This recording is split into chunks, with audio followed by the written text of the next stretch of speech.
What's up mga katolits? Nandito tayo sa Tagaytay at bago tayo magsimula mga katolits, pasok, intro.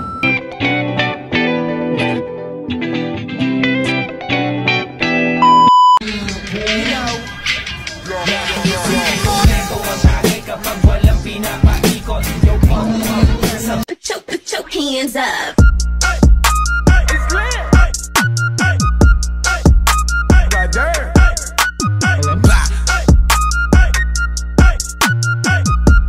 So yun mga katolits, nandito tayo sa Tagaytay at nandito nga, nagtitest machine tayo dito. Sobrang tagal mga katolits bago tayo makabalik dito. Kasi nga mga katolits, ito nga pala yung Alta de Tagaytay na bowling center. So nandito yung mga recreation, pang sports, swimming pool, bowling, billiards, table tennis, and gym. Meron din sila dito mga katolits. And meron rin silang mga katolits na sauna. So napakaganda mga katolits. May mga mga dito mga promo.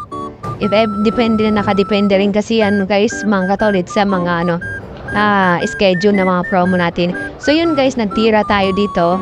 Medyo malayo sa pattern ng tirada natin kasi nga iba yung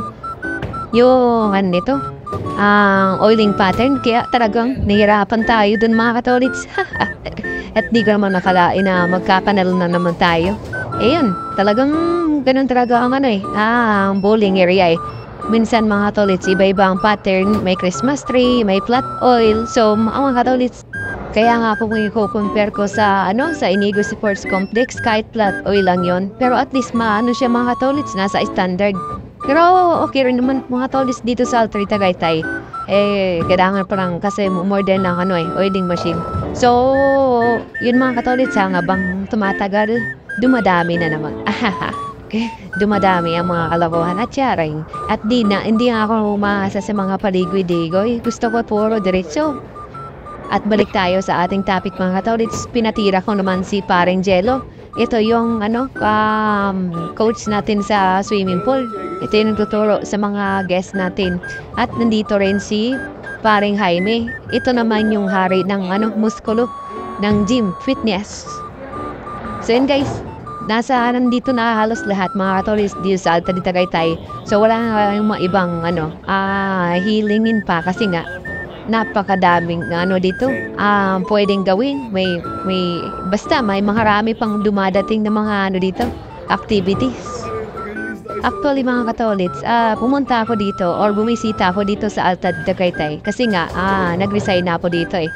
May good opportunity tayo sa iba na mas maganda pa. So ito naman, the best naman dito ang experience ko dito sa Alta de Tagaytay. Talagang na-enjoy ako at okay yung trabaho ko dito.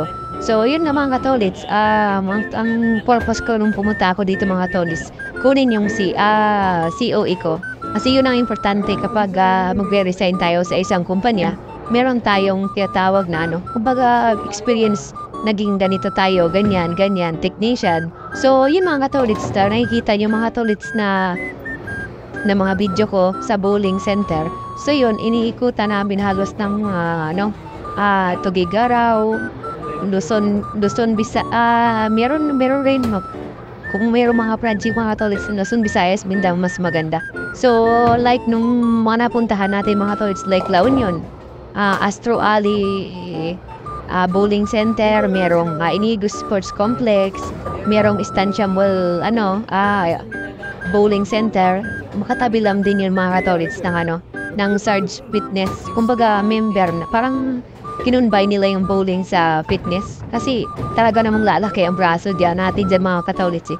Kaya kapag naglalaro ako nito mga katolits, talagang pagkatapos ko maglaro at tutulog na, maganda sa pakiramdam. Pero ang part na masakit or mahirap mga katolits, yung gigising ka na masakit yung kanang kamay mo, masakit yung likod mo, or